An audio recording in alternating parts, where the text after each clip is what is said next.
Alright guys, good morning. So today we're going to unbox a don't open it, don't open.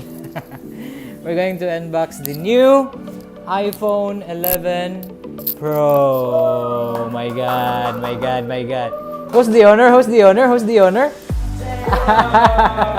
Alright. Okay, so this is it guys. As you can see, tulo kabuk camera. It's quite heavy. So this is the 256 gigabyte version of the iPhone 11 Pro Max Space Gray. So let's open it.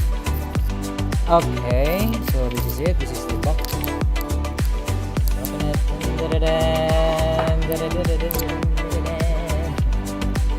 Alright.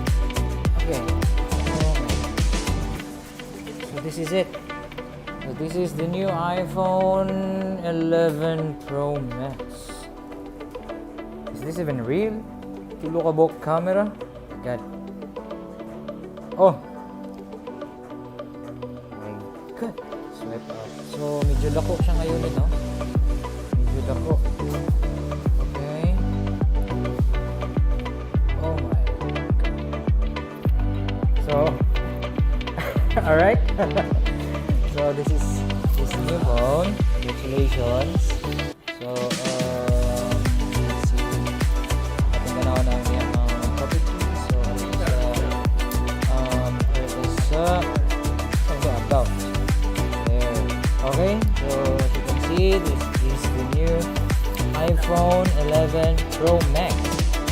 So this is the 256 gigabyte version.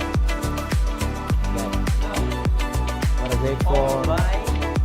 Solely owned by engineer Ryan Bitito. Congratulations for your new phone. The latest. So, wala pa ni sa iStore diri sa Cebu. Okay? Or kung naman siguro, nahalin siguro to dahil. Okay? So, that's it. Guys, for the okay, iPhone 11 Pro Max. Alright.